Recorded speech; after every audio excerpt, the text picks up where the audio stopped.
इस चर्च के जितने भी माता पिता हैं या फिर सचिव हैं, सचिव महोदय और जितने भी लोग हैं जिनका नाम मैं नहीं भी ले रही हूँ, उन सबों को मैं बहुत हृदय से धन्यवाद देती हूँ।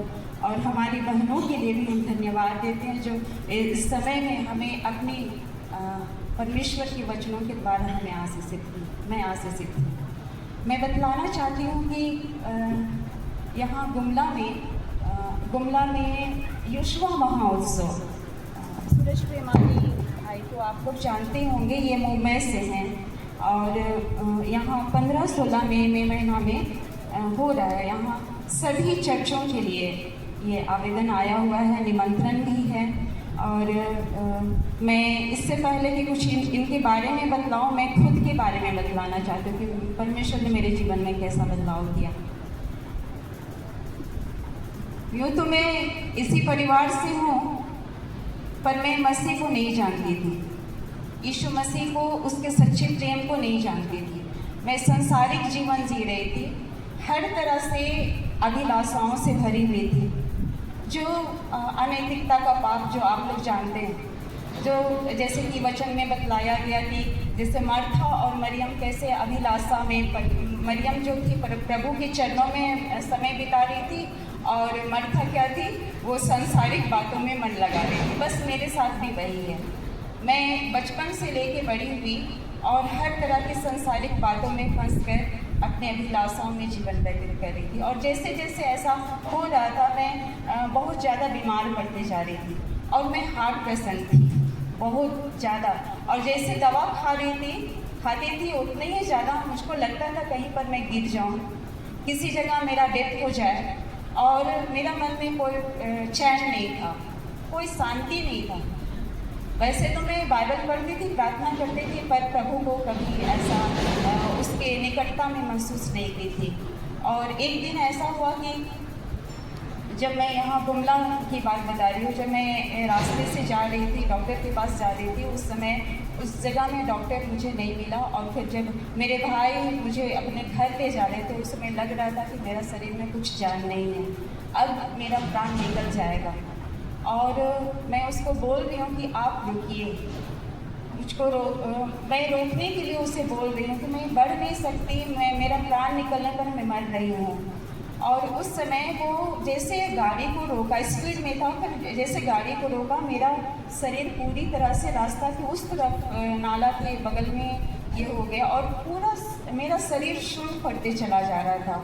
और उस समय परमेश्वर मुझको एहसास दिलाया कि उस समय ना मेरे पति, मेरे हस्बैंड मेरे पास थे, ना मेरा बच्चा था, ना मेरी माँ, मेरे भाई और बहन, कोई नहीं थे। और उस समय मैं एहसास कर रही थी कि मैं अपनी ज़िंदगी को अपने अनुसार से जी, अब तो मेरा प्राण निकलने पर है। पता है, मेरा शरीर ये इस संसार में तैर रहा था, बस यहाँ तक प्राण था।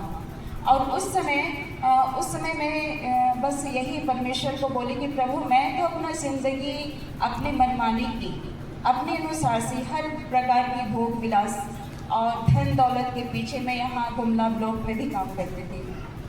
और बहुत सारा ऐसा काम जो मुझे नहीं होना था, मैंने अनैतिकता में की। और उस समय मैंने प्रभु को बस यही बोला कि प्रभु, अब तो मैं मर जाऊंगी, तो मेरा प्राण तो सीधे आपके पास ना जाके सीधे नरक में ही जाएगा, मैं मरना नहीं चाहती।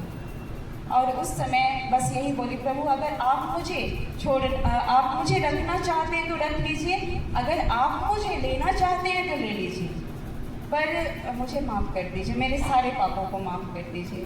पता है, लोग अगल बगल मेरे हाथ और पाँव को मल रहे हैं, उनको कुछ पता नहीं मेरे होंठ से क्या शब्द निकल रहा है, पर मैं बहुत रो रही थी। और उस समय परमेश्वर ने अपनी अनुग्रह मेरे ऊपर की। और जैसे वो लोग मुझे हॉस्पिटल ले गए थे, मेरा शरीर डेथ हो गया था। उस समय कोई नस में कोई नब्ज नहीं था और वहाँ स्लाइन चढ़ाया जा रहा था, हमको नहीं पता। और कुछ देर के बाद में मेरा शरीर में जान आया। और मैं इस बात के लिए धन्यवाद देती हूँ कि परमेश्वर ने मेरे जीवन को बदला। और तब से मैं परमेश्वर के लिए अपने आप को खड़ा की हूँ कि मैं ये बतलाना चाहती हूँ, सबों को बतलाना चाहती हूँ, मैं गवाही हूँ कि परमेश्वर जो है अपनी ज़िंदगी, हम सभी अपने जीवन अपने लिए जीते हैं ना, पर परमेश्वर चाहता है, वो बतलाना चाह रहा था कि बेटा तुम्हारा दान तो मेरे हाथ पे, अब तक तो तू अपनी ज़िंदगी जी अब क्या करोगी। पर प्रभु अनुग्रहकारी परमेश्वर है, उसने मुझ पर दया किया और वो चाहता है, वो बतलाता है कि बहुत सारी ऐसी आत्माएं हैं और वो गुमला से भी प्रेम करता है, यहाँ के जवानों से प्रेम करता है, बेटे बेटियों से प्रेम करता है और वो चाहता है कि आप जिस रास्ते में चले हैं वो ज़िंदगी आपका नहीं है, आपका प्राण परमेश्वर का है। वो चाहता है कि आप परमेश्वर के निकट आए, आप उसके अनुसार से चले, उसकी अधीनता में चले।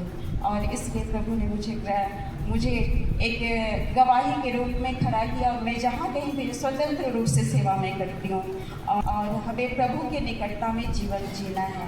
और जैसे कि सामरी स्त्री, आज महिला दिवस है ना, तो सामरी स्त्री के बारे में हम मर्था मरियम के बारे में जाने, हम थोड़ा सा एक सेकंड सिर्फ समय लेना चाहते हैं। जब सामरी स्त्री जो थी वो अपने जीवन से पूरी तरह थक चुकी हुई थी और इसलिए वो 5 पति कर चुकी थी।